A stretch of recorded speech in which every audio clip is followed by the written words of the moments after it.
Hey everybody, Matt here. I hope you all had a wonderful Christmas and New Year's. For my first video of 2023, I want to make one that I'm surprised has been made 1,000 times already, which is an in-depth comparison between the high-profile drop control and the GMMK Pro. Now, at $180 and $150 respectively, I think it's incredibly important to know exactly what you're getting for these bare-bones keyboards, because that's a really high cost for something that doesn't take into account switches, keycaps, and the other customizations that you want to do.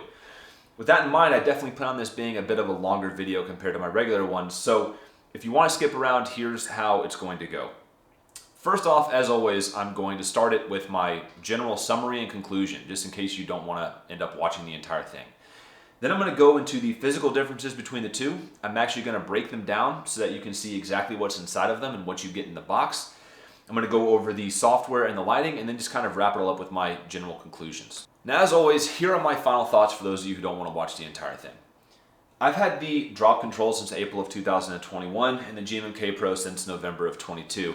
And I firmly believe that if either one of these were to show up on anybody's doorstep, that nobody would be pissed off with the one that they got. They are both very nicely built, high quality, bare bones keyboards that you can do damn near anything with, including bludgeoning an intruder to death, because they are freaking hefty chunks of metal. Definitely heavier than anything you've probably gotten to experience if you have any sort of pre-built gaming keyboard or any sort of plastic frame, whatever that may be.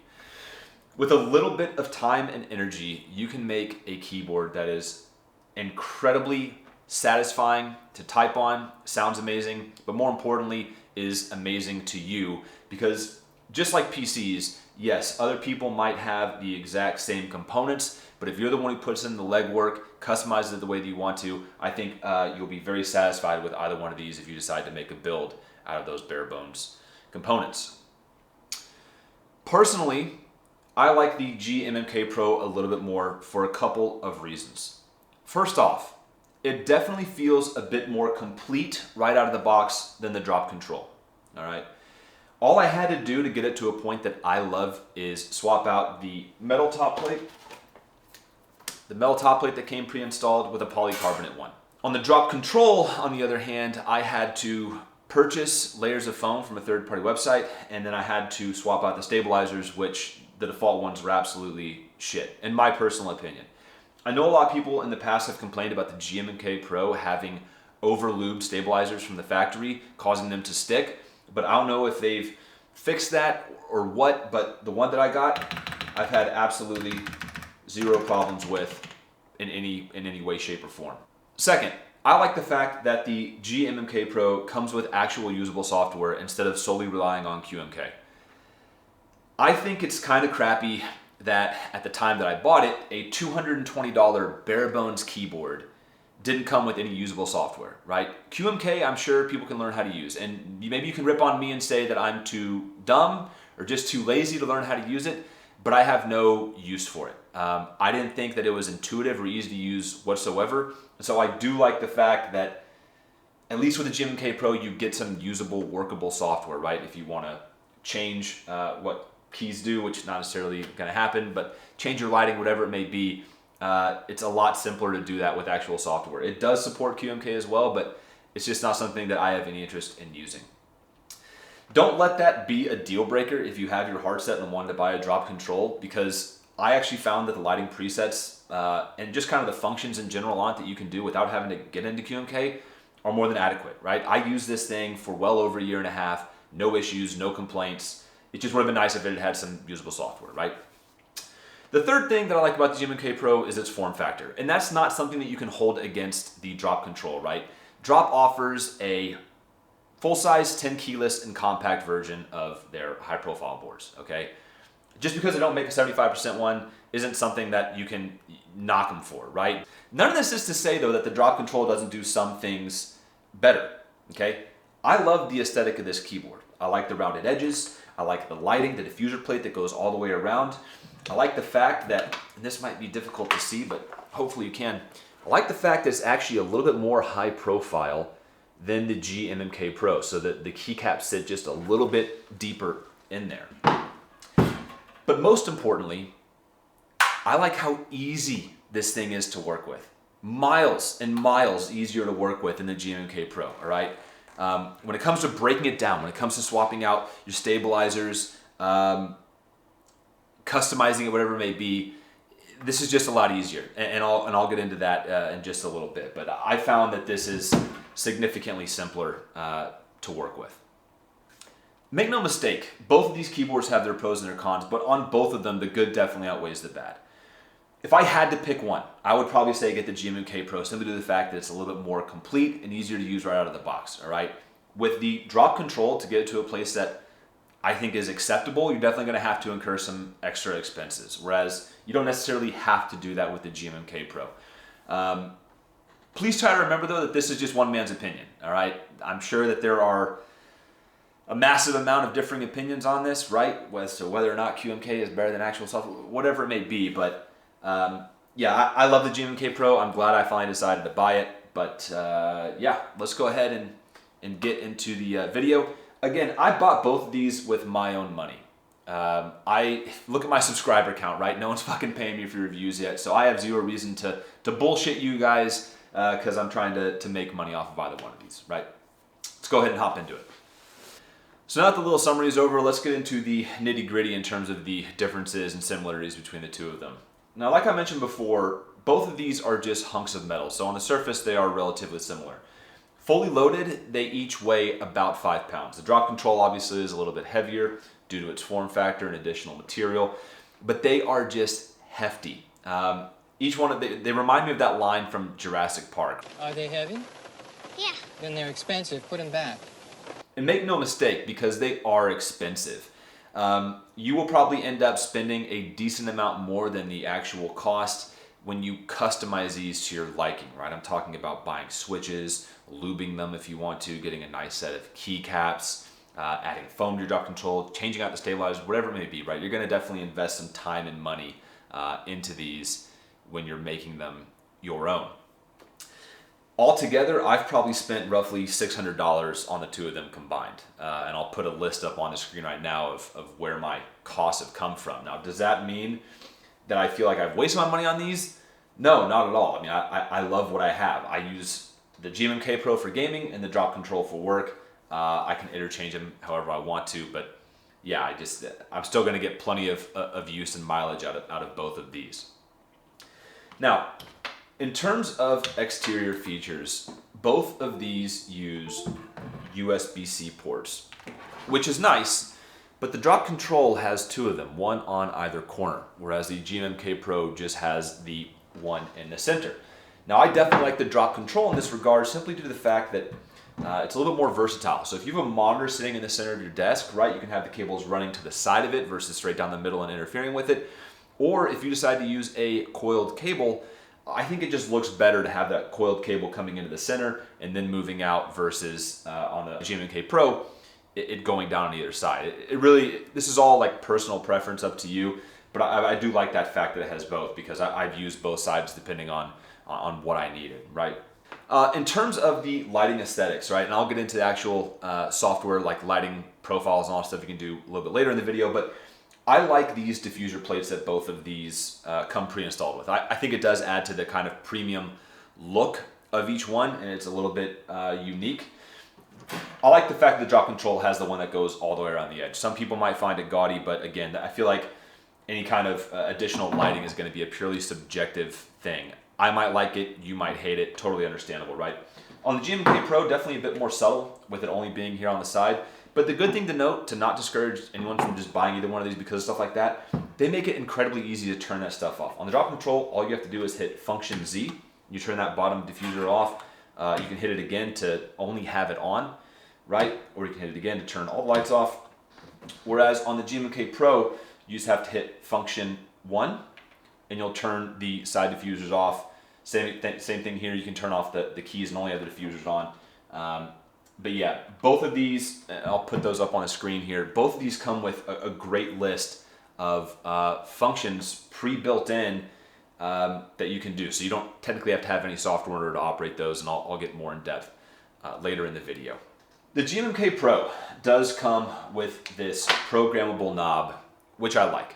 I know that it's a little bit weird as someone who's likes these smaller form factor keyboards, but I do love having media buttons, play, pause, skip, whatever it may be. So I like the fact that I'm able to to do that with this knob. I can change it, the function, to do whatever I want to using the software, but again, I do like having that. I don't necessarily need it by any means, but I like that it's there if I wanted it.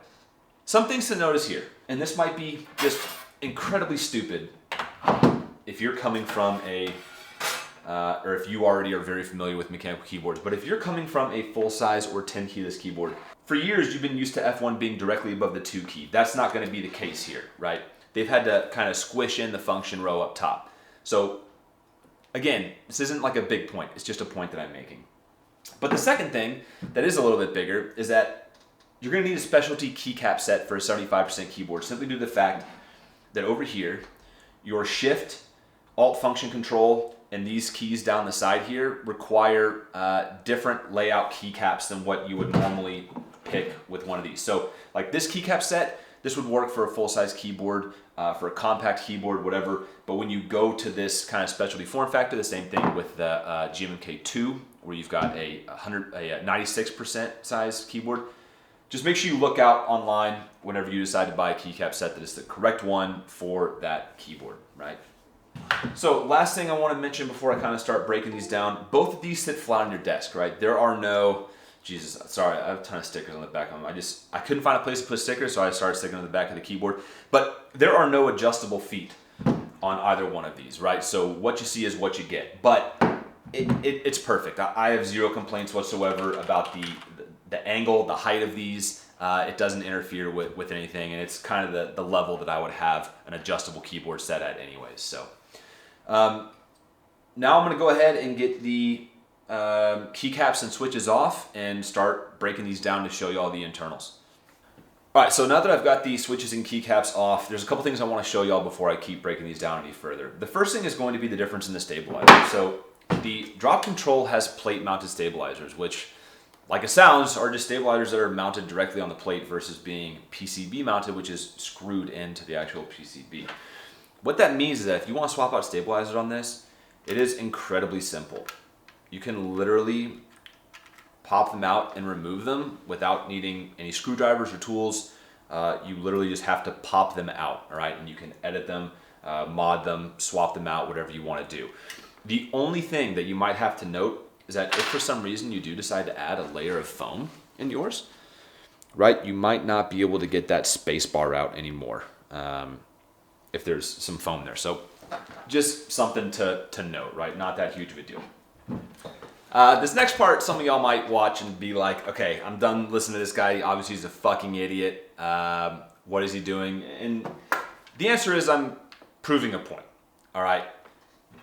Here's how easy it is to get into the Drop Control. Okay, there's 1,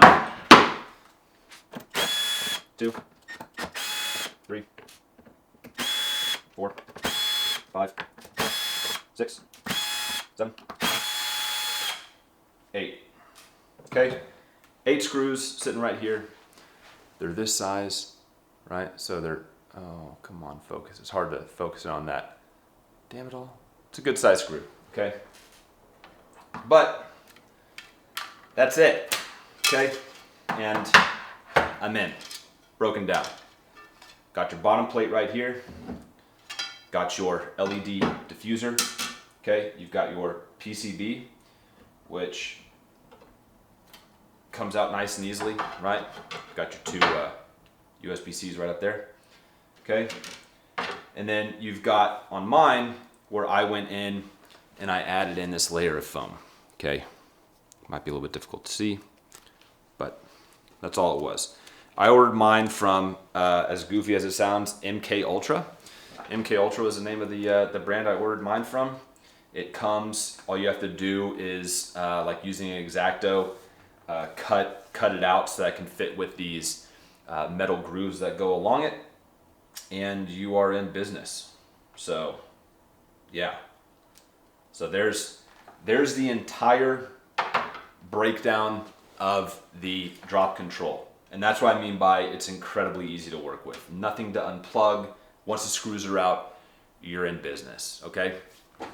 Well, that sucks. I somehow had the negative 20 decibel function select on that microphone, so that those last parts are quiet. I had to turn them up. Sorry if the audio was a little jacked up. But now we're going to move into breaking down the GMMK Pro, which is nowhere near as simple. All right.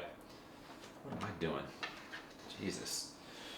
So the screws on the back are significantly, and I mean significantly smaller. So there's no chance of using any sort of electric screwdriver, which you're probably not supposed to anyways, right? I'm sure someone's going to tell me, but whatever. Not only that, but while you're trying to break it down, due to the knob that sticks up, you can't get this thing to lay flat, right? So you might have to just do something like that, no big deal. But yeah, it's these tiny little bastards. You got to do it by hand.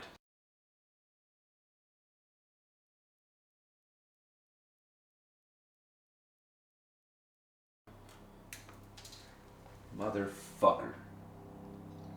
And then you gotta deal with shit like that. Goddamn little ones.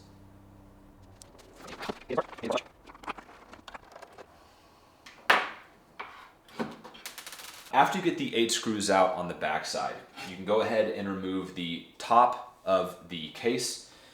Nice metal there. But then, in order to get into the PCB, the polycarbonate plate, whatever else you want to do, you have to actually unplug the PCB. So it plugs in using this little cable to get to that USB-C.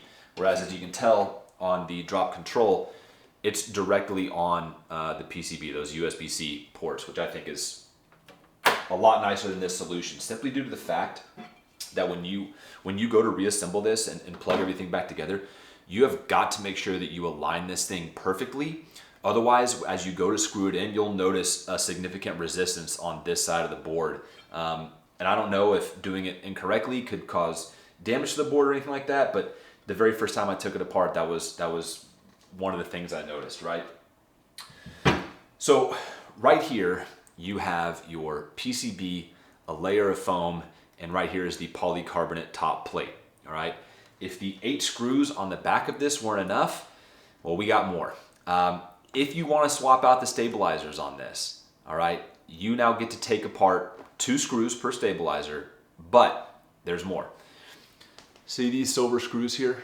I hope I'm pointing to them. It's kind of hard to see in reverse, but there are another 1, 2, 3, 4, 5, 6, 7, 8, 9, 10, 11, 12 screws on the back that you have to take out, and 2 screws on the front in order to disassemble these 3 components to swap out your stabilizers or change out your top plate, which is one of the first things I did. And I have to say, it's very unenjoyable. And even though this is a longer video, there's no way I'm doing it again just for the sake of the video. After I got my GMMK Pro, I talked to my buddy, and that was the first thing that he and I commiserated about and bitched about, was just how annoying it was taking all this apart. You saw as I was breaking it down, the screw dropped down. It was difficult to find. Like, it's just annoying. So you're adding 14 screws plus the 8 on the back, so you've got 22 screws to just change out a top plate, whereas you're talking about 8 total for the drop control. So that's one of my gripes with the GMMK Pro, significantly more difficult to manipulate and take apart. But like I mentioned, you also don't really have to unless you want to swap out that top plate, change your stabilizers, right? Right out of the box, it's pretty good to go. It just has this metal top plate, all right? So one of the other things that I want to talk about real quick that you probably already know about if you've been looking into these boards is the 5-pin versus 3-pin hot swappable switches, all right? GMMK Pro supports 5-pin switches. Drop control does not. Is that going to be a major issue for the majority of people? Probably not. I've used Cherry, Gatoron, Kale switches. All of them were 3-pin, plate-mounted 3-pin. So I've never had the need for this, all right? So just something to note, if you for some reason you have 5-pin switches, then you have to, this is going to be your only option, all right? The other thing, and this is, I actually had to do some research before the video because shit, I didn't understand it.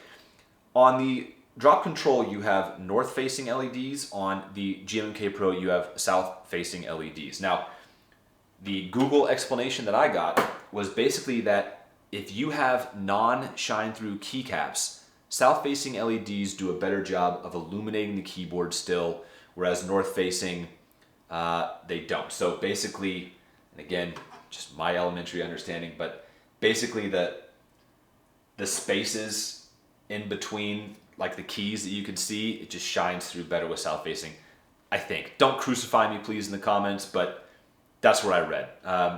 Again, not something that affects me at all because I use shine-through keycaps. All right, so just to go ahead and quickly wrap up everything here before I decide to reassemble them, because once I put them back together, I'm not taking them apart again. These both have their pros and cons, as you can see from the actual breakdown, all right? I think it's ridiculous that a $180 keyboard doesn't come with any foam pre-installed whatsoever, because if you've ever used a drop control without that layer of foam and then installed it, it is a huge difference, all right? Bigger difference even than using lubed versus non-lubed switches. Like, you have to have a layer of foam in there when you have these super all metal build keyboards, at least in my opinion. It takes it from like a clickety-clack experience to a nice thonk, you know what I mean? I don't know how else to describe it, whatever. The GMMK Pro, on the other hand, goddamn, there's just so many screws when it comes to breaking this thing down and having to like just swap out your top plate, right? So don't let necessarily either one of those be a buying decision factor. Like, oh, there's too many screws on GMMK Pro, I'm not buying it. Oh, I got to install foam on the drop control, I'm not buying it. Just be aware of the differences that you have when you break these down and what you're going to have to deal with, right? So I'm going to go ahead and put these back together. We'll go over the software and then wrap it all up. So moving into the lighting, like I mentioned, the drop control doesn't come with any dedicated software, but there is a ton that you can do simply using the keyboard itself, or you can be a genius and figure out QMK. So if you hit function in Z, like I mentioned, it turns the lighting from the diffuser plate only, or the keys only, or everything off, everything on, whatever. You can then go and use the A and D keys to swap between different lighting presets. So right there we had, the rainbow mode. Now we just got a static rainbow, blue and pink, yellow, red, green, blue, white with this red thing going across it, and then that again right there. All right. You can use W and S to change the brightness. So S you can use to decrease the brightness all the way. W then turns it all back up. Q and E are used to change the speed. So you can hit E and you have this, psycho rainbow going on. You can hit Q all the way until it's pretty much static. You can hit tab, which is going to change this into a breathing mode, right? You can hit caps lock, which is going to change the kind of general direction of things. So let me swap to, say, the red one, right? We will speed it up a little bit. Okay, caps lock is going to change the direction of the lighting. There's a couple of other things you can do that's included with a little pamphlet that comes in the box with the drop control, but yeah, you can do almost everything that you need directly from the keyboard itself, which is cool, but you are limited by that, right? So I'm gonna go ahead and pull up the software on the GMMK Pro, and we'll go over that. So unfortunately, during this segment, my microphone cut out, but all I want to show here is that the GMMK Pro actually comes with pretty much the exact same feature set as the drop control in terms of being able to do a ton of functions on the keyboard just by hitting the function key in any kind of combination of letters. I'm going to go ahead and put that little pamphlet up on the screen so that you can see what I'm talking about, but that's all that I was showing off here. We'll go ahead and get into the software. So the last thing I was showing in this segment with no audio was that for some reason, after you select the lighting that you want on the drop control, if you unplug it and then plug it back in, it's going to revert back to the default rainbow setting. And you're going to have to fix it again the way that you want to. Now, is that difficult? No, but I just want to point that out. Whereas on the GMMK Pro, it does seem to actually remember it, as you're able to see right there. Sorry about the blinding light of glorious chord. Just to show off the software real quick. So first thing you're able to do is make different profiles, which you're able to hot swap on the keyboard using that handy little guide that I had up on the screen earlier. You can import, export profiles. You can go into your lighting. There are a ton of different preset options, and each one of those you're able to customize. You can change your brightness. You can change the lighting per key if you want to. You're able to go in and completely rebind all of the keys if you'd like. I did that for the media knob and able to make it skip tracks and stuff like that. And then in the performance section, you're able to change the polling rate and input latency. So that's pretty much it for the software. It does everything that you would need or want a software to do. So that's going to do it for the software. In terms of what you actually get in the box, you basically get the exact same thing with both of these, all right? You get the keyboard, you get a cable, you get a keycap puller and a switch puller, all right? The biggest difference is that the cable that comes with the drop control is this non-braided, pretty basic cable, whereas with the GMMK Pro, you get that nice braided cable. That's pretty much the only real difference. The packaging is different, but who cares about that, right? That's not that big of a deal. They're both amazing keyboards, guys. I really don't know what else to say. I like them both. The drop control is at my other desk, and I use it for work, and I love using it. GMMK Pro is newer. I'm happier to use it. It's right here at my desk, right? I don't think you can go wrong with either one of these. If you have the GMMK Pro, you do not need to go and buy the drop control. All right. If you have the drop control and you're not satisfied with it, I would recommend trying to customize it first. Maybe put some foam in there, loop your switches, whatever it may be. But I don't think you need to spend another 180 or whatever to get the GMMK Pro. I bought this on a Black Friday sale. So I got it for, I think it was $85, which I think is a steal. Actually, I know for a fact is a steal for the GMMK Pro, right? So it's just really a matter of what your preferences are, what you want out of your keyboard, and what you're willing to do. Right? If you don't want to do anything, get the GMMK Pro. If you want to take it apart, make it yours, customize it, do a ton of stuff to it, the drop control, you definitely have more room to grow, I would say. My thing is that I'm just annoyed that you have to do that pretty much for it to be in great shape, right? Include foam in it.